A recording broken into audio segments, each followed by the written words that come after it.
Senhor Jesus, mais uma vez envolvidos em Teu nome, envolvidos com Teu Evangelho, envolvidos com o conhecimento que a doutrina espírita nos propõe.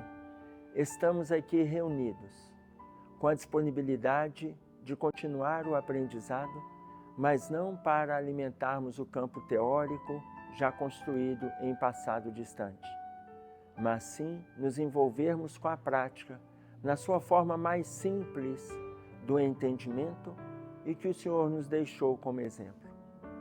Envolvido, Senhor, nesse movimento que a Terra nos apresenta, de inúmeras situações de dificuldade, de aprendizado e de luta, para que nós saibamos, como trabalhadores fiéis no Teu campo de trabalho, honrarmos aquilo que estamos aprendendo. Que a Tua paz esteja conosco, que assim seja.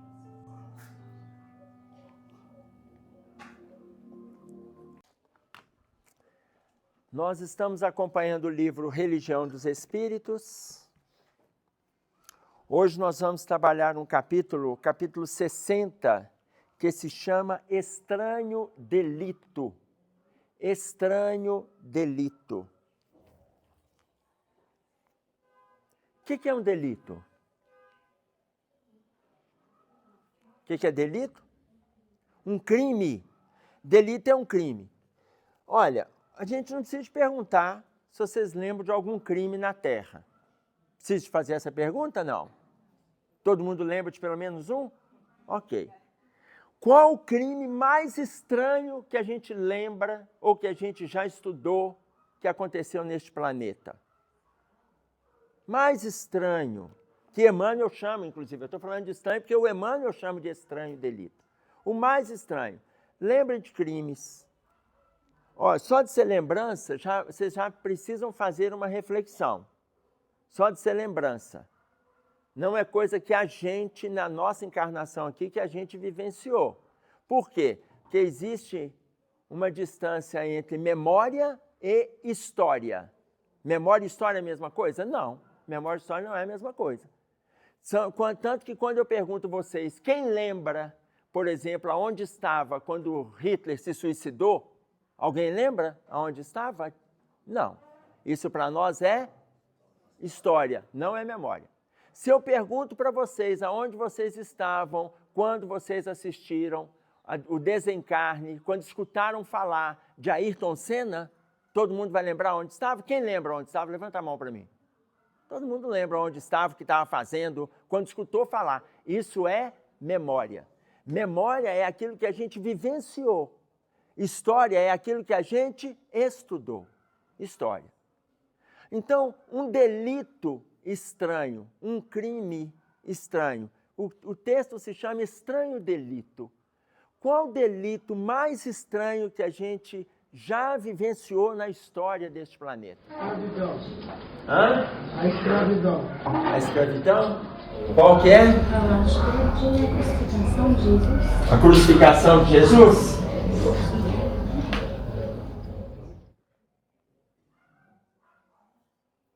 Todos sabemos que o Cristo não foi vítima de assassínio vulgar.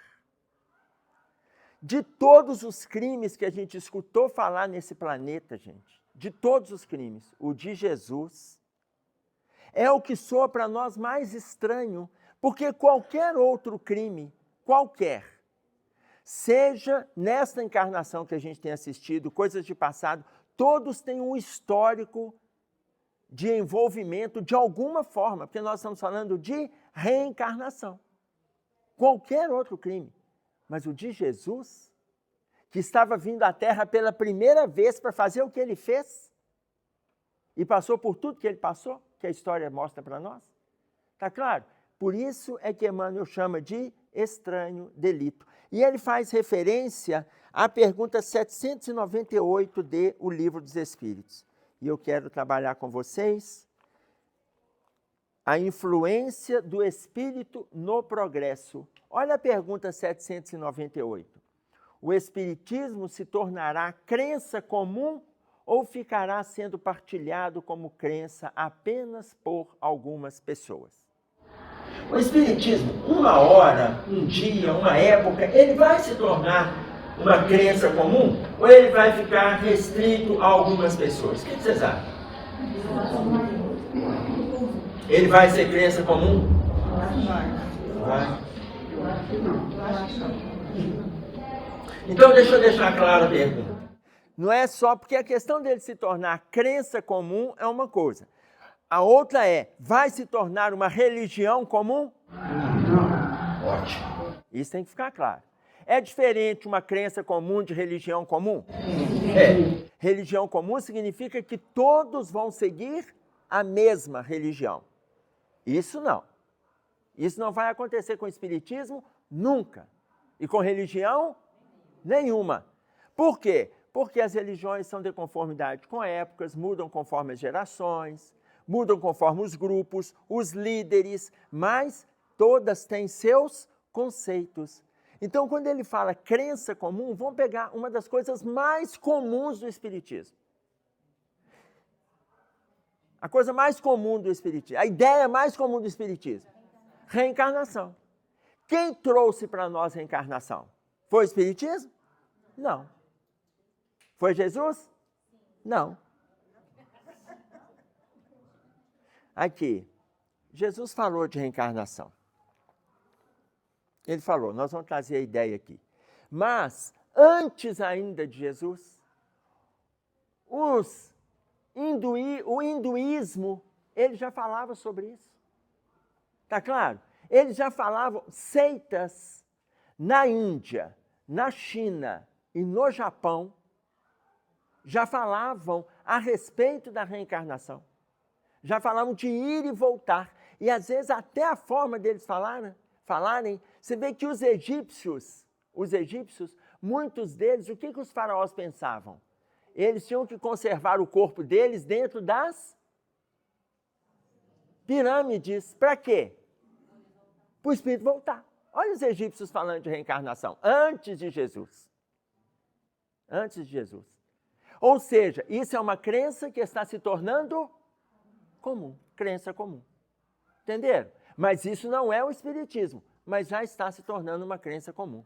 Tá claro? Na década de 90, a igreja fez uma pesquisa entre 80 e 90. Foi uma pesquisa que assustou muito a arquidiocese. Isso aí eu estou fazendo referência a Belo Horizonte. Por quê? 58,6% dos frequentadores da igreja católica acreditavam em reencarnação. Gente, 58,6% dos frequentadores, eu estou falando de 30, 40 anos atrás, acreditarem em reencarnação, era um susto para a igreja. E eles tinham uma preocupação para o espiritismo não ser disseminado lá dentro da igreja. Porque, achando que o espiritismo que inventou reencarnação. O espiritismo não trouxe, ele não inventou nada, gente. Ele só está trazendo aquilo que antes já existia. Tá certo? O espiritismo se tornará crença comum ou ficará sendo partilhado como crença apenas por algumas pessoas? Certamente que se tornará uma crença geral e marcará a nova era na história da humanidade. Pois está na natureza e chegou o tempo em que ocupará lugar entre os acontecimentos humanos. Está na natureza, mas vai ocupar o lugar entre os acontecimentos, por quê? A gente começa a explicar, a gente começa a buscar explicação aquilo que antes para nós era inexplicável. Aquilo que para nós não tinha explicação, a gente tem um tal de falar, mas não é possível que isso está acontecendo. Aí você vai lá na doutrina. Por que que isso está acontecendo? Tá claro? O porquê que está acontecendo é muito interessante, gente. Vamos pegar um exemplo simples? Vou pegar aqui o exemplo da invenção do telefone. A invenção do telefone, tá? Você vê a satisfação, estou pensando aqui, a satisfação de Graham Bell quando inventou o telefone. Que trombolho, lembra do trombolho? A satisfação dele, nós utilizamos o telefone até ele diminuir e virar o celular. Mas vocês imaginam, aí eu quero fazer uma comparação. Eu não sei se vocês passaram por essa época, mas olhando bem para a cara de vocês, a maioria da minha geração. Mas vocês vão lembrar, naquela época, quando assistia Jornada nas Estrelas. Lembraram do filme? Quando o Capitão Kirk comunicava com a Enterprise, com um instrumento, ele comunicava com o Spock. Ele comunicava com o quê, gente? Com o celular. Eu imagino Graham-Bell no plano espiritual, vendo o Capitão Kirk comunicando com a Enterprise, com o celular, e ele falando com a Enterprise, conversando com o Spock, ele abre, lembra que os primeiros telefones, não é o tijolo não é aquele telefone que a gente usava para trocar pneu de carro, que servia de escora não é aquele não. Mas quando chegou aquele telefone menor que você abria e fechava, aí na hora que surgiu esse, eu lembrei do Kirk. Essas coisas ficam na cabeça da gente, né? Falei, gente, mas não é que Perdidos não é que Jornada nas Estrelas está trazendo para a gente, imagina, só que Jornada nas Estrelas data a década de 70 e de 80.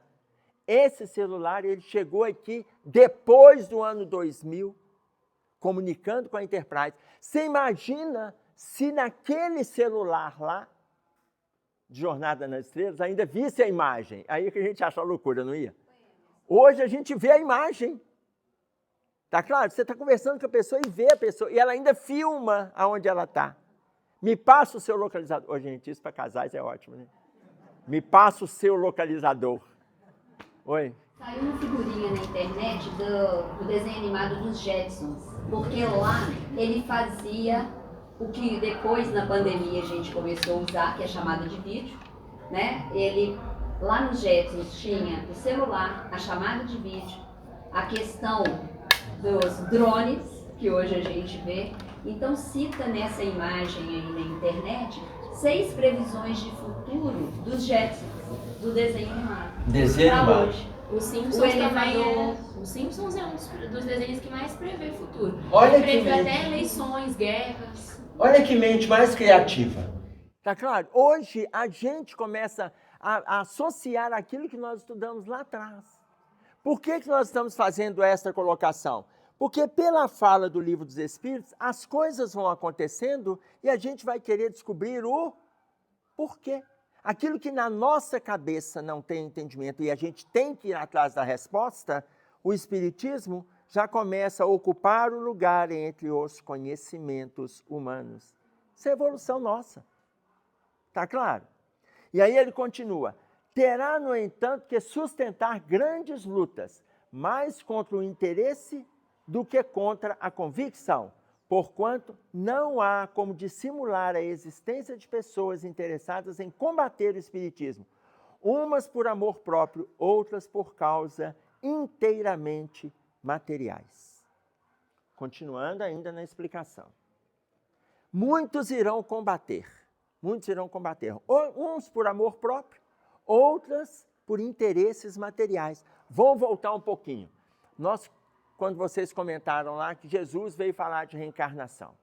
Jesus não trouxe, ele não foi o primeiro a falar de reencarnação. Mas quando ele falou, a Bíblia, ela sofreu uma correção, porque tem muita coisa que foi corrigido na Bíblia.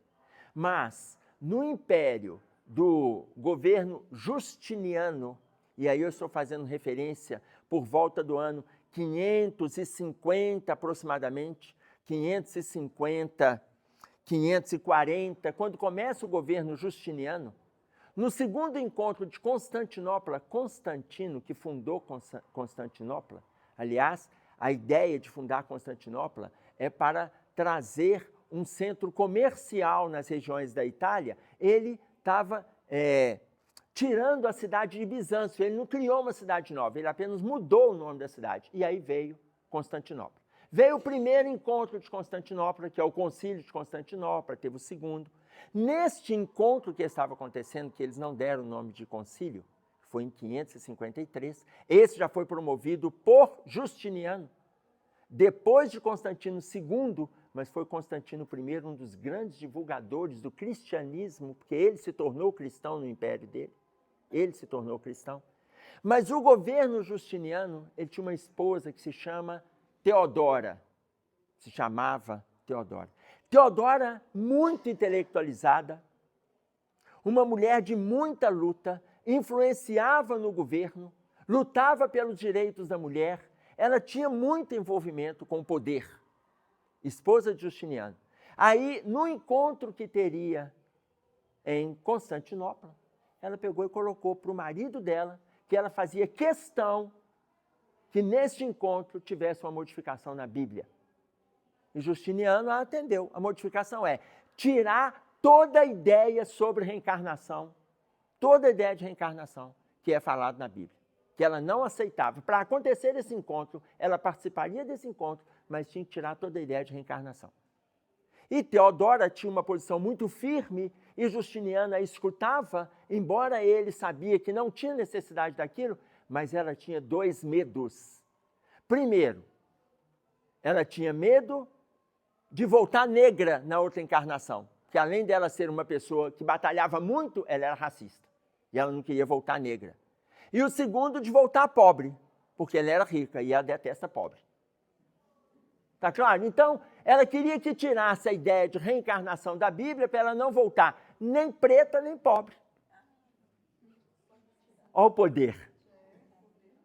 Aí, gente, vocês olhem que interessante que o Livro dos Espíritos coloca para nós. Ou a pessoa vai combater o espiritismo por amor próprio ou por outras causas inteiramente materiais.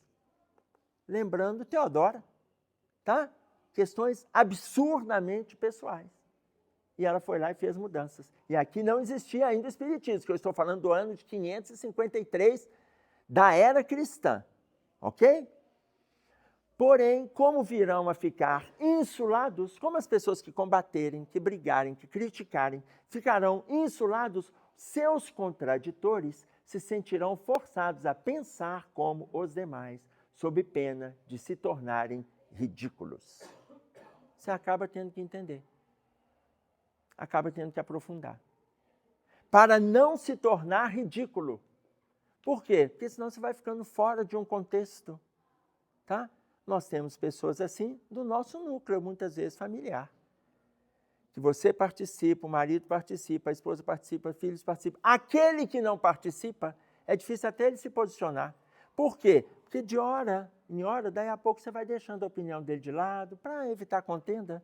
Porque é tanta gente na mesma família participando, estudando, aprendendo, assimilando, entendendo e divulgando, que daí a pouco você vai deixando de lado para evitar atrito. Já entendi que o momento dele ainda não é esse. Está claro isso? As ideias só com o tempo se transformam. Aí vem um comentário de Kardec. As ideias só com o tempo se transformam, nunca de súbito.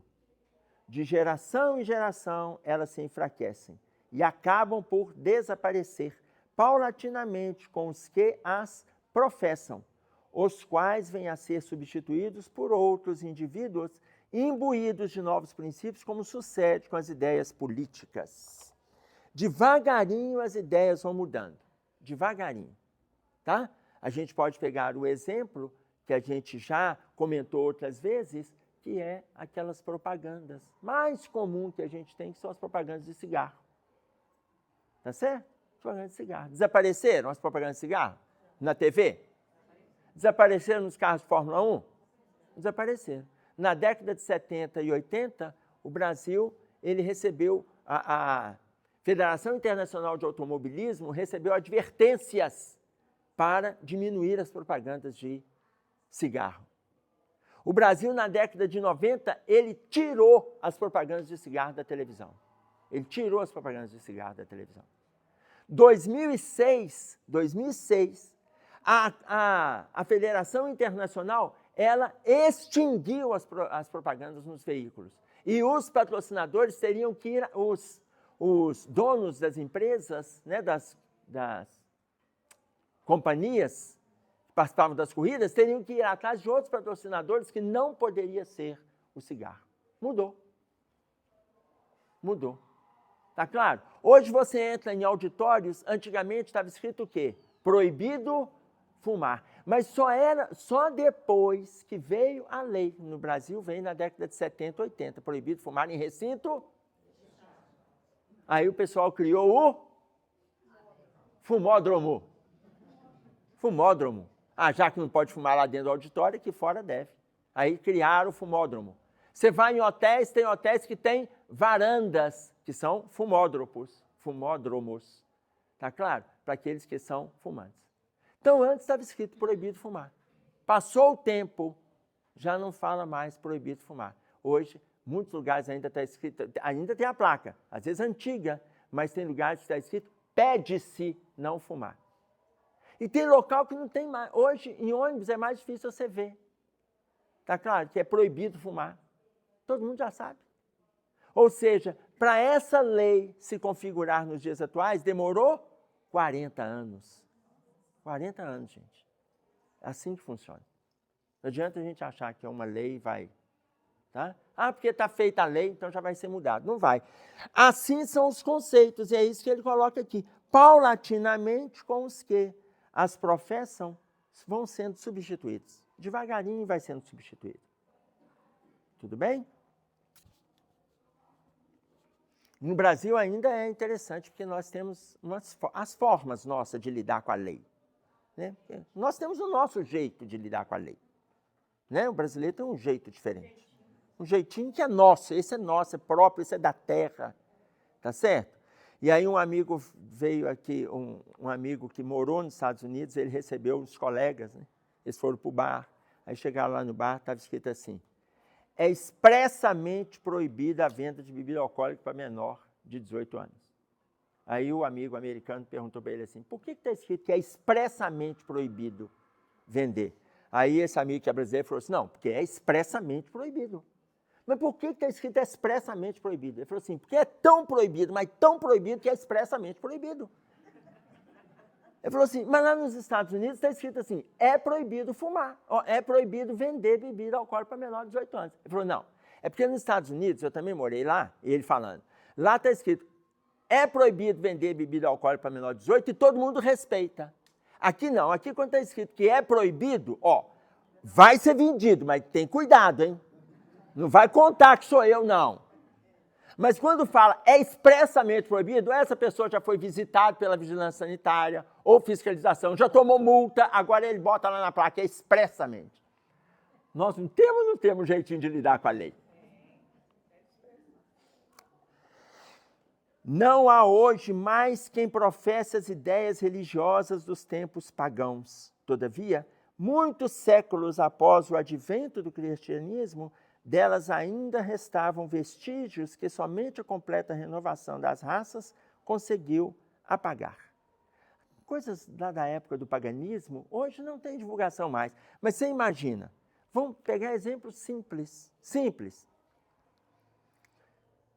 Jesus veio, pregou tudo que trouxe para nós aqui. Se a gente seguisse Moisés, não precisava de Jesus. Se a gente seguisse. Mas até hoje, a gente está com dificuldade de seguir.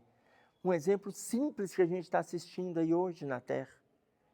Qualquer hora que você ligar a TV, você vai ver. Qualquer hora, liga a TV, escuta o rádio, você vai ver. Um exemplo simples. Qual? Não matarás. Não matarás. De forma simples, qualquer hora, em qualquer lugar, a imprensa está trazendo que o povo está matando. Às vezes só para ver o tombo. Hã? Às vezes só para ver o tombo. Ali é só para ver? Às vezes só para ver o tombo. Às vezes só para ver o tombo. Então, você imagina, Luciana não, Fabiana. Para mim ela é Luciana, mas para vocês ela é Fabiana, combinado? Nunca acertei o nome dela. Então, vocês imaginem, esse movimento é um movimento que a ironia tem feito nas questões sociais. A ironia tem feito. Sendo que Moisés colocou para nós, lá no Velho Testamento, Êxodo, capítulo 20, versículo 13, não matarás. Não matarás. Hoje nós podemos entender que o não matarás dito por Moisés pode ser em relação a vidas. Pode ser em relação a vidas. Mas a gente pode ampliar esse entendimento aqui. Não mate a perspectiva, não mate o sonho, não mate o ideal, não mate o crescimento. Não mate. Não mate. Tá claro? Quando fala para nós, não matarás, alimente o outro no seu sonho, na sua perspectiva, no seu ideal. Não mate o projeto do outro. Deixe o outro caminho. É um movimento dele. Agora, isso não impede de alertar, de conversar, de dialogar. Não impede. Tá claro? Vou pegar um exemplo aqui. Oi? Faltou expressamente. Faltou expressamente. Meu filho, você está com quantos anos? 22. Você está estudando? Tá? Quando você estava assim com 15, 14, 13, 12, seu pai chamava atenção quando você tirava assim, próximo da média? Mais ou menos. Mais ou menos não existe. Ou chamava ou não chamava. Mais ou menos é quando ele começa a falar e para, cala a boca. Ele fez isso ou ele chamou atenção? Chamou atenção. Chamou atenção. Você continuou estudando? Seu pai alguma vez falou, gente, eu estou perguntando para ele, porque o pai dele está do lado. Mais fácil ainda. Ele sabe que hoje o que vai acontecer em casa? Você vai ficar sem almoço, cuidado com as respostas. Então você imagina, talvez em algum momento o pai ter falado, e aí você me confirma se o pai te chamou a atenção e fala assim, meu filho, você tem que estudar. Tirar média, meu filho, média é mediocridade. Seu pai já falou? Parecido com isso? Já? Você imagina, quando a gente fala nesse tom, quando a gente afirma, o que nós estamos falando? Agora eu vou pegar o exemplo, ele está com 22, você continua estudando? Escolheu o seu curso? Está satisfeito? Está. Ainda que tenha tido médias que não atendesse o desejo do pai. Quantos de nós fazemos isso com os nossos filhos? Que não atende a nossa demanda e a gente fala, meu filho, média é mediocridade. E eu já falo o contrário, média é aquilo que a pessoa dá conta. Tá ótimo. É melhor tirar 6 numa prova que vale 10, mas em cima do que ele dá conta, do que ele tirar 9, onde ele está trocando prova, está colando, está consultando, tá? É melhor 6 em cima do que sabe, do que 9 daquilo que não sabe. Mas o 9 traz uma satisfação dos pais, uma satisfação familiar. Meu filho é quase o intelectual da sala. Quase. Gente, é melhor 6 aonde dá conta. Mas se a gente fala com ele, isso não vai dar em nada, você vai xingando, a gente mata o ideal, mata o projeto, mata a perspectiva e a proposta de Moisés. Não mate. Não mate. Já não estou nem falando aqui para nós em pessoas, porque o mundo ainda está envolvido com o matar em relação a extinguir vidas. Tá claro? Então, situações que lá atrás muitas vezes podiam, hoje, assim será. O Espiritismo, ele progride muito, mas durante 2 ou 3 gerações, uma geração, ela demora aproximadamente 20 anos, 15 anos. Nos tempos atuais, ela está demorando 10. Tá? Tanto que nós temos, quando se fala em gerações, né, você fala lá da geração Z, qual mais? Milênio, qual mais? Geração alfa, geração Y. Tá? Você imagina, a gente, não dá tempo nem da gente entender direito o que é, já mudou. O grupo que já chegou já está vindo com uma intelectualidade nova, com saberes novos e trazendo para a gente conceitos novos. Então, olha o que ele coloca. Durante 2 ou 3 gerações, ainda haverá um fermento de incredulidade que unicamente o tempo vai aniquilar. Só o tempo é que vai destruir essa incredulidade. Só o tempo. Tá claro?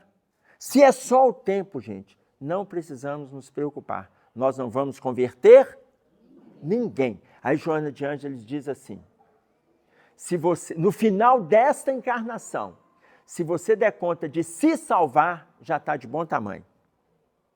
A gente está tentando salvar o outro.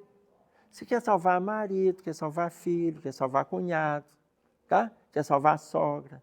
Não, sogra não. Você quer salvar todo mundo, sogra não. Quer salvar todo mundo, sogra não. Ou, não, a sua sogra está aí, né, meu filho? Ela está sentada ali, né? A sogra também, né? Tá claro? Então você imagina bem, quando pensa na intenção de salvar, você vê que até nisso Pedro preocupou, porque Pedro, gente, tinha uma alma boa, ele salvou a sogra. Você acredita que ele trouxe ela para morar com ele? Gente, Pedro era bacana demais, não era? Até a hora dela desencarnar, a esposa dele já tinha ido embora. Nada, eu só estou citando. Não tem nada, mas são as reflexões. Aí você imagina, Pedro chegou para o André e falou com o André, André, minha sogra, a filha dela já desencarnou, com quem ele era casado, Abigail, já tinha desencarnado. E aí, vamos trazê-la para morar conosco? Podemos. Trazer a sogra dele para morar com ele, o que ele fez? O que Pedro inaugurou, gente? Com esse primeiro movimento dele. A Casa do Caminho, que ele começou, quando a gente escuta falar lá no livro Paulo e Estevão, a Casa do Caminho, quando eles vão lá buscar orientação na Casa do Caminho, vão buscar os seguidores do Cordeiro, os transeuntes na via pública, busca sempre orientava, vai lá buscar orientação na Casa do Caminho, vai lá buscar auxílio com os auxiliares do Cordeiro, vai. A Casa do Caminho era a casa de Pedro. A Casa do Caminho deu origem à primeira igreja cristã do mundo em Cafarnaum, que era a casa de Pedro. Eles não construíram nenhuma instituição, não, gente. Não construíram o Lafran, não construíram a Mansão do Caminho, né? Não construíram o Tia Dolores, o Caminhos para Jesus. Não construíram, não. A casa de Pedro virou esse espaço. E começou como? Ele abrigando um parente, a própria sogra. Tá claro? Aliás, pode ser por isso, mais um motivo pelo qual começou uma instituição que também se chama Casa do Caminho, lá em Araxá, né, que o Tadeu construiu. Imensa Casa do Caminho de Araxá, imensa. Tem um trabalho belíssimo, além de ser um hospital, tem um trabalho de atendimento a pacientes psiquiátricos, tem um auditório imenso de palestras, e o Tadeu tinha um lotezinho ali onde ele morava, numa casa de... O nome não é Barro, não. Qual que é o nome? Não é Sapê, não. Adobe. É Adobe o nome? Ele morava nesta casa e ali ele cuidava da mãe dele. Como ele cuidava da mãe, saía para trabalhar, cuidava da mãe. Outras pessoas que tinham que trabalhar, ele cuidava, que tinha idoso em casa, levava, que ele cuidava do idoso enquanto ele trabalhava. Daí a pouco ele foi ampliando a área. Ele foi ampliando a área. Hoje ela ocupa quase um quarteirão inteiro com o setor psiquiátrico, atendimento ambulatorial psiquiátrico, hospital para atendimento a doentes, auditório dentro da casa espírita, evangelização da criança, quadra, atividade de lazer. E o Tadeu levantou tudo isso. Tá claro? Começou assim, atendendo a mãe, depois um outro idoso, uma idosa, e a casinha dele está lá no centro da Casa do Caminho, e fica tudo aberto. Tem um cômodo, a casa dele é um cômodo com banheiro. E aí você entra lá, tem um cabideiro, fica aberto para as pessoas, quem for lá visitar, para conhecer. Tem um cabideiro com as roupas dele, a cama, pronto, está lá. De adobe, continua sendo de adobe. Tá claro? Você imagina que interessante isso, né? Tanto que lá, quando eu entrei a primeira vez, eu li a frase que eu não esqueci, no auditório, eu fui lá para fazer palestra, está escrito assim: lembre-se de que, antes do orgulho, do egoísmo e da vaidade, tu és pó, e ao pó retornarás. Está na entrada do auditório. Lembre-se, antes do orgulho, do egoísmo e da vaidade, lembra-te de que tu és pó, e ao pó retornarás. Outras vezes que eu voltei lá, aí uma senhora falou: Emerson, eu não vou poder estar acompanhando você na palestra e tal, porque meu marido, ele acabou de desencarnar e eu vou estar aqui envolvida com as questões dele e tal, para a gente poder fazer o velório e fazer o enterro. Ela é frequentadora, trabalhadora e tal. Eu falei assim, mas ele estava internado aqui? Estava, porque ele foi para a Santa Casa, a Santa Casa não tinha recursos para atendê-lo e a Santa Casa mandou para a Casa do Caminho de Araxá. E aí eles foram dando assistência até ele vir a óbito, que era o limite que eles poderiam assistir. Tá claro? Ele começou assim, isso lembra a história de Pedro, né? Sua marcha será mais célere, já falando aqui em relação ao Espiritismo, sua marcha será mais célere que a do cristianismo. Por quê? O próprio cristianismo é quem lhe abre o caminho e serve de apoio. O cristianismo tinha que destruir, o Espiritismo só tem que edificar.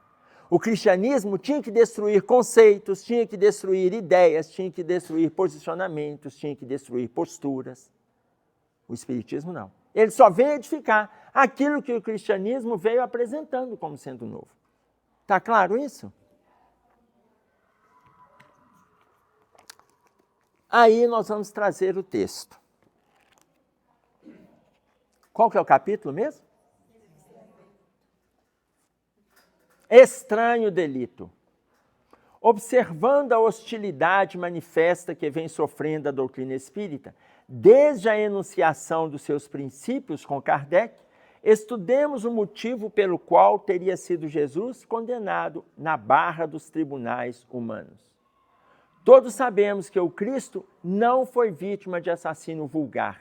Não obstante, sem razão foi preso, inquirido, processado, qualificado na posição de réu e condenado à morte pelo mais alto conselho da comunidade a que pertencia.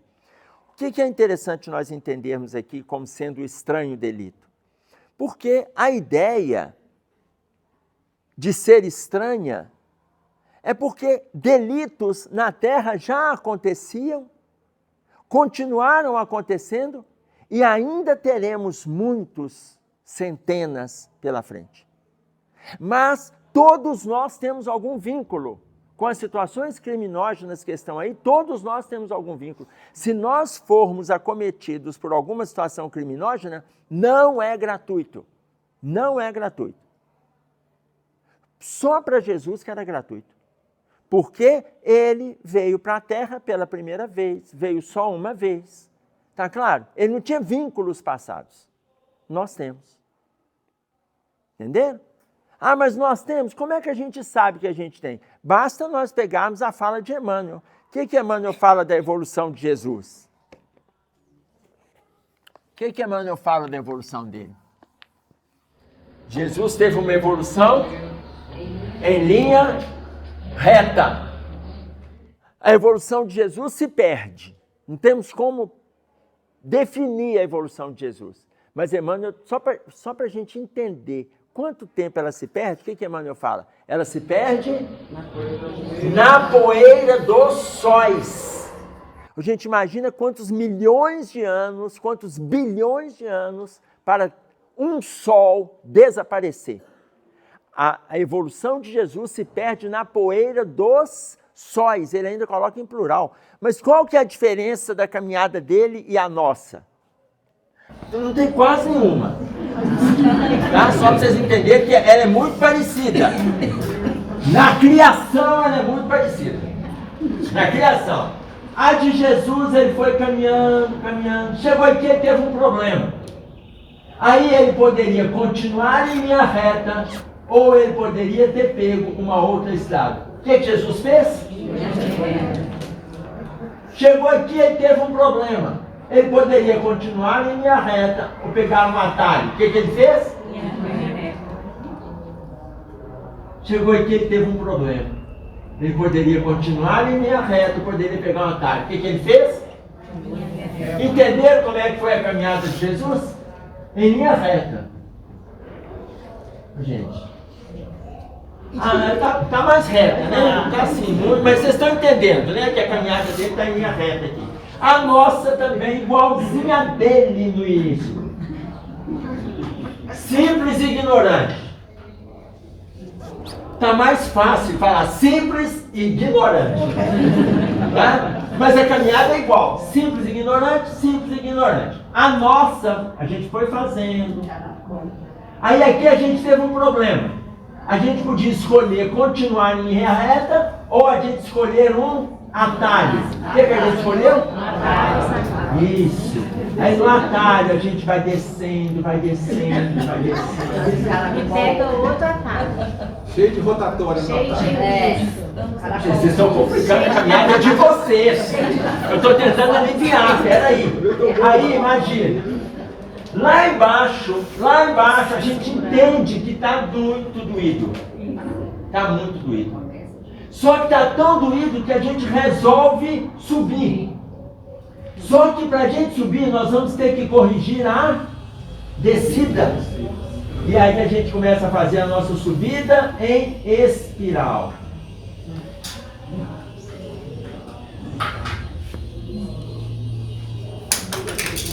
Quando a gente faz a espiral, a gente vai ter que retomar o caminho que a gente estava. E aí a gente continua.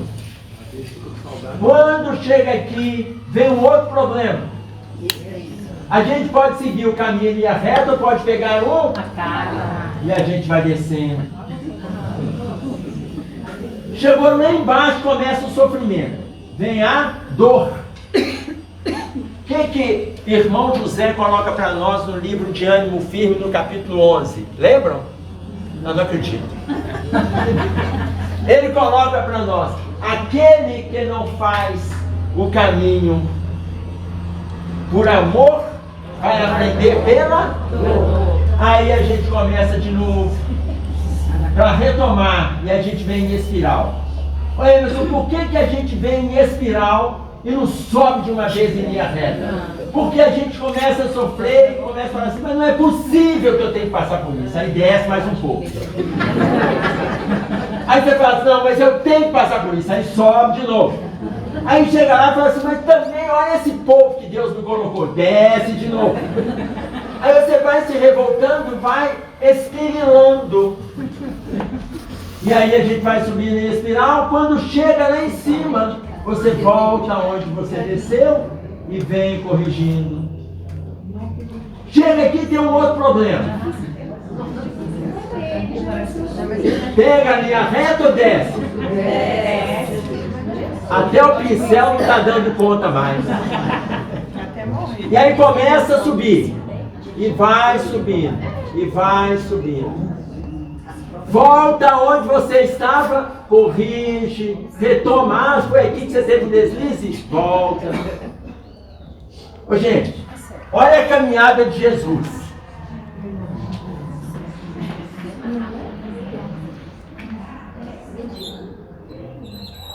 Jesus.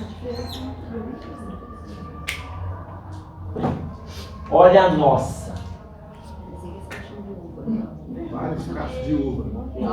Essa é a mesma coisa. Essa é a cepa nossa. não, né? Isso aí não é cepa de uva não, né? Não, não é cepa de uva não. Até nem por alegoria funciona. Isso aqui é a caminhada. Cada nozinho na subida foi uma reclamação que a gente aprontou. Aí, olha como é que a subida é demorada. E eu estou fazendo poucos nozinhos, só para poder ficar mais confortável a nossa desgraça, porque não está brinquedo, não. Tá claro? Cada vez que a gente faz esse movimento aqui, a gente está dificultando a nossa estrada.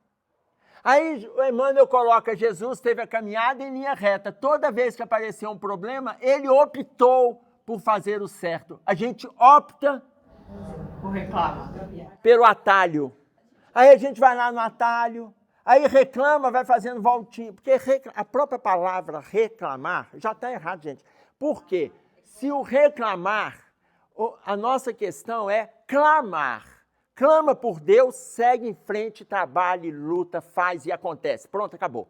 Mas a gente não clama, a gente reclama. Você pede várias vezes para Deus, pede mentor, você não cansa de pedir, mas vai fazer de conformidade com o que você está pedindo. Aí a gente descobre que a gente pede 10 e faz meio. Aí a gente vai reclamando e vai fazendo espiral no nosso processo evolutivo. Gente, talento. Talento. Nós estamos agora no auge da transição. no auge. A gente ainda está preocupado em ficar reclamando. Ah, Emerson, mas toda vez tem que voltar de onde parou? Tem. Não dá para poder fazer uma voltinha aqui, aí aqui veio outro problema. Desce de novo buscando atalho. E vai sofrendo. Volta corrigindo. Ah, mas não tem jeito de voltar corrigindo e já sair lá na frente, não. Aí esse buraco aqui. Vai corrigir, não? Tem que voltar. Quem coloca isso para nós? Ivone Pereira. Ivone Pereira. No livro Memórias de um Suicida, o que ela coloca? Normalmente, a pessoa que se suicida, olha bem, a pessoa que se suicida, ela vai sofrer os enganos do crime que ela cometeu, vai sofrer entre 50, 100 e até 200 anos, atenção, ou mais, por ter cometido aquele delito, depois ela volta no ponto em que ela estava para começar o processo evolutivo. Atenção, se eu suicido hoje, eu vou sofrer as consequências do engano que eu cometi, eu posso demorar 1, 2, 3 séculos. Quando eu reencarnar, eu vou corrigir esses enganos, passando por sofrimentos, dificuldades, transtornos, eu vou passar. Até que eu melhore, e na hora que eu melhorar, eu tenho que voltar no ponto do crime que eu cometi. Aí eu volto e vou fazendo essa estrada outra vez. Entender? Por isso a gente volta. Não tem como ficar esse buraco aqui, não. Eu vou subindo aqui. Eu vou subindo na minha espiral do processo evolutivo. Vou subindo, vou sofrendo, vou subindo. Quando eu chegar aqui, eu tenho que retomar para continuar a minha estrada. Não construo lacunas. E aí, lá na frente, a gente vai lidando. Porque a evolução de Jesus, que é reta, chega lá na frente, gente, ela vai... Enfim. Vou deixar para vocês, então, um questionamento. Nós vamos encontrar Jesus? Não. Vamos? Não, gente, eu só estou deixando questionamento. Não vou dar a resposta. Tá claro? Não vou dar a resposta. Para vocês, eu não vou dar. Para mim eu tenho certeza. Que não. A minha certeza, ela é absurdamente lúcida.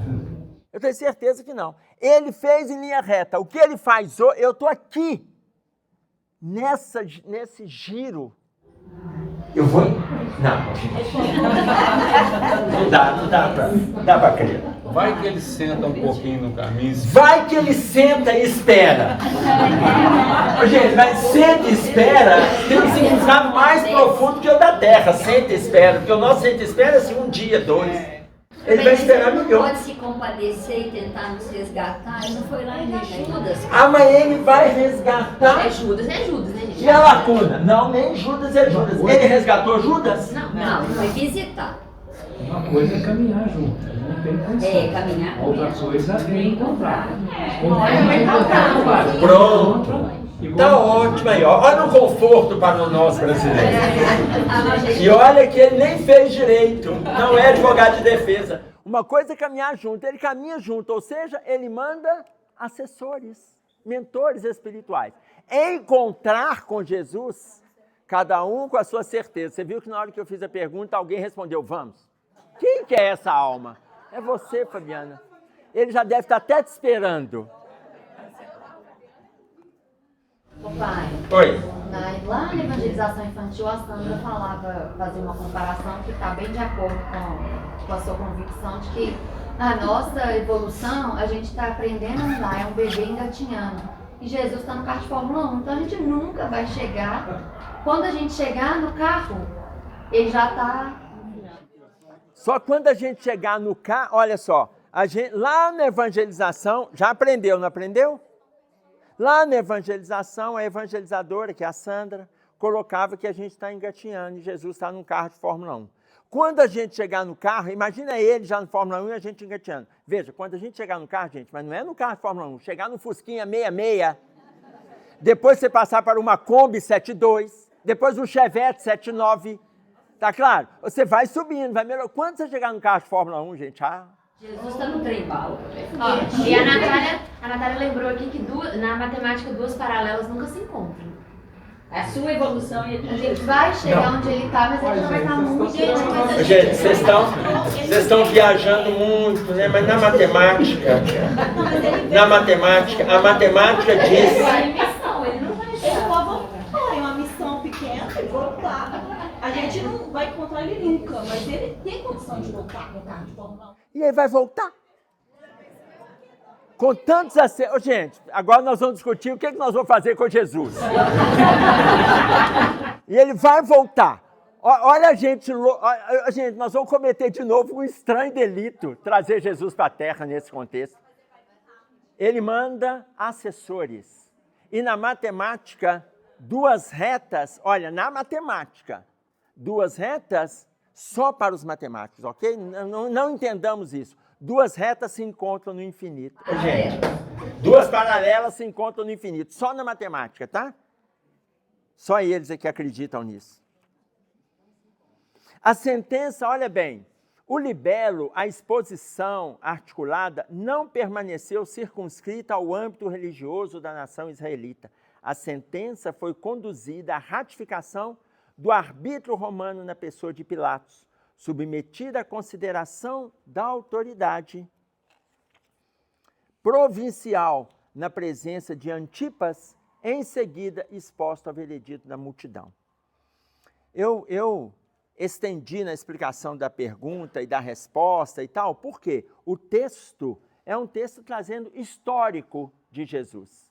E são históricos que a gente conhece. Veja, ele foi submetido ao julgamento de Pilatos. Pilatos o levou para Herodes Antipas. Herodes Antipas, Pilatos era governador da Judéia. Herodes Antipas, da Galileia. Ele pegou e levou para Herodes Antipas. Antipas chegou e falou, não, isso é uma questão sua, resolve lá. E aí ele pegou e levou ao povo, para o povo fazer as suas considerações. O que o povo gritou? Barrabás. Por que o povo gritou Barrabás? E não gritou Jesus? Porque Barrabás era combativo. Porque ele era combativo. Não, é a mesma Questão de sintonia, sintonia. né? Ela estava em sintonia conosco. E quem? Barrabás, ele lutava, mas ele tinha as perversidades dele. Tá claro? E quem tinha sintonia naquela época estava sintonizado com Barrabás. A história coloca para nós que houve a influência dos fariseus, dos saduceus, que ali estavam para fazer a condenação de Jesus. Gente, influência existe, mas não determinação. Se a gente estivesse naquela época lá e aceitamos a ideia de Barrabás, de gritar Barrabás, é porque a gente já estava em sintonia com aqueles fariseus.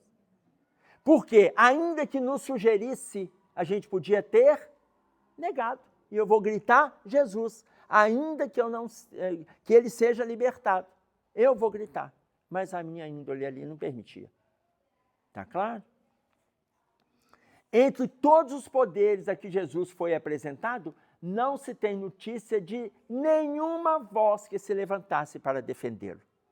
Gente, nenhuma voz se levantou para defender Jesus. Entretanto, qual teria sido a culpa do mestre nos quadros do seu tempo? Olha como é que é o estranho delito. Aí ele vai fazendo perguntas. Ter-se-ia incompatibilizado com os sacerdotes? Declarava ele mesmo que não vinha destruir a lei, mas sim dar-lhe cumprimento. Vocês vão lembrar disso, que está no capítulo 5 de Mateus, quando ele vai descrevendo para nós o Sermão da Montanha. Lá no versículo 17, ele fala, não vim destruir a lei. Qual era a lei? Já trouxe isso para vocês em 2015. Qual era a lei? A lei de Moisés. Quem falou para nós sobre amor ao próximo pela primeira vez? Moisés, lá em Levítico. Ame o teu próximo. Moisés fala assim, não atente contra a vida do teu próximo. Ele fala, no capítulo 19 de Levítico, no versículo 16, ele fala, não atentarás contra a vida do teu próximo, mas amarás o teu próximo como a ti mesmo. Moisés falou. Aí Jesus vem falando, não vim destruir a lei. A lei é de Moisés. Eu vim cumprir a lei. Afrontaria Jesus os abastados do mundo, pois ele não possuía uma pedra em que repousar a cabeça. Ele iria afrontar os outros? Ele não tinha uma pedra. Essa não era uma preocupação de Jesus. Os bens materiais. Guerreava os políticos dominantes. Ele ensinava o respeito à legalidade, proclamando que se deve dar a César o que é de César e a Deus o que é de Deus. Desprezava, porventura, o prestígio dos médicos? Já que ele fazia curas, ele desprezava o prestígio dos médicos? Não. Valia-se apenas da oração e do magnetismo divino, de que se fazia intérprete no socorro aos doentes. E aqui vale uma reflexão também. Ele não desprezava a orientação médica, mas ele curou todos os doentes que pediram cura para ele? Não, ele não curou todos. Teve doente que ele falou: você está curado deste seu mal. Teve doente que ele falou: você está salvo deste teu mal. E tem doente que ele falou: vá e não peques mais. Ele teve as 3 advertências no movimento dele de cura. Você está curado deste seu mal? Daquele momento, se está curado desse seu mal, significa o quê? Que aquele mal pode voltar. Ele está curado. Naquele momento está curado. Outros, a gente fala: você está salvo. Quem está salvo? O que era estar salvo? A mulher hemorroíça estava salva. Ela estava salva. Aquele fluxo sanguíneo que tinha 12 anos, ele estanca. E aí ele fala: você está salvo. Aí ele fala assim: a tua fé te salvou. Ele não fala: a tua fé te curou. Por quê? Porque ela foi curada para sempre por causa da fé. A tua fé te salvou. Uma outra observação em relação a ser salvo era final de expiação. O paralítico, por exemplo, que desce na casa de Pedro, desce pelo telhado, sendo escorado por quatro pessoas, né, que o ajudavam. Aquele ali, Jesus fala com ele: toma o teu leito, vai para a tua casa. Você está salvo. Ele não falou: você está curado. Ali era final de expiação. Jesus curou aqueles que estavam em final de expiação. Não ia mais passar por aquele processo. Tá claro? Mas com a Maria de Magdala, por exemplo, no capítulo 8 de João, dos versículos do 1 ao 11, o que ele fala? Depois que ela não é agredida. Onde está, mulher, onde estão os teus acusadores? E aí ela olha para trás e fala: não os vejo, Senhor. Se eles não te acusaram, eu também não tenho do que te acusar. E aí ele fala para ela: vai. Ele não falou que ela estava salva e não falou que ela estava curada. Ela estava envolvida com uma das maiores dificuldades que o ser humano vive na Terra, que é os problemas sexuais. Tá claro? Ele não falou nem curada nem salva. Ia depender dela. Vá e não peques mais. Jesus dilapidava o interesse dos comerciantes? Em sua época, qual acontece ainda hoje? Pratica a beneficência quem multiplica pães e peixes em favor dos famintos. Ele não ia contra os comerciantes se a pessoa estava multiplicando para auxiliar. Jesus insultar os filósofos e os pesquisadores do espírito, sequiosos de experiência? Ele mesmo anunciou que todos conheceremos a verdade, para que a verdade nos faça livres. Falou ou não falou? Conhecereis a verdade nos libertará. Está no capítulo 8 de João, no versículo 32. Tá? Depois de crucificados, seus continuadores legítimos por muito tempo foram perseguidos, humilhados, espancados, martirizados, ridicularizados, apodrecendo nos cárceres, algemados a ferros, supliciados em gabinetes de tortura, passados a fio de espada ou cedidos à sanha de feras sanguinárias nos espetáculos públicos. Gente, seguir Jesus não era fácil. Isso tudo eles vivenciaram. Hoje a gente tem um problema e já acha que está no caminho do martírio. Agora que a doutrina espírita lhe revive os ensinamentos, quantos lhe esposam o programa de educação e justiça, de libertação moral e fraternidade pura, já que a evolução do direito entre os homens não mais permite que se ergam cruzes e fogueiras para os que acreditam na sabedoria e no amor de Deus. Padecem calúnia e vilipêndio, ou seja, padece calúnia, humilhação, sarcasmo e perseguição. Para fechar, Emmanuel diz assim, qual que é o título do texto, gente? Estranho delito. Ou seja, alguém viu o crime aqui?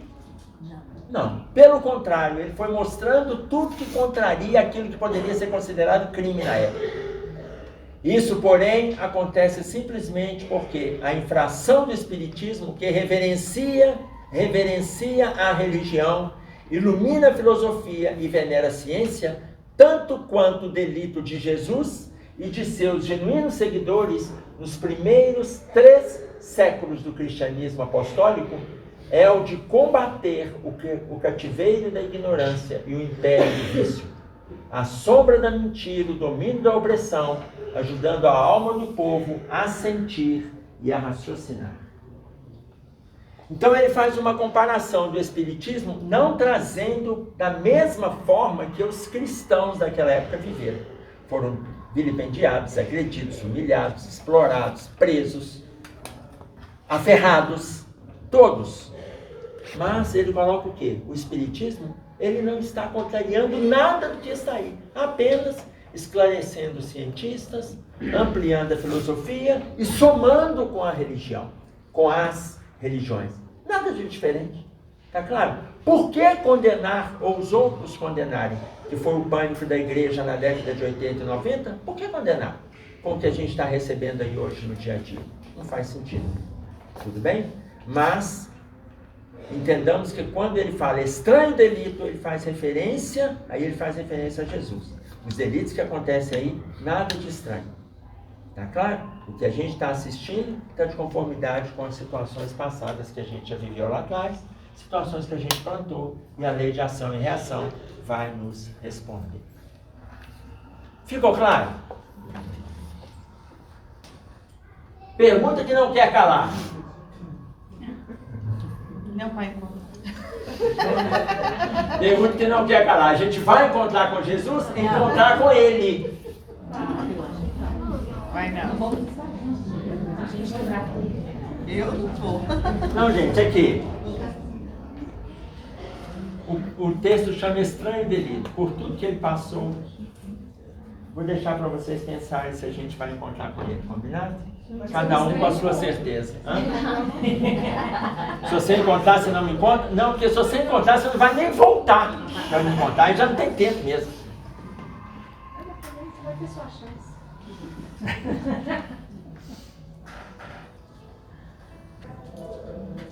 Vamos fazer a nossa prece para a gente encerrar.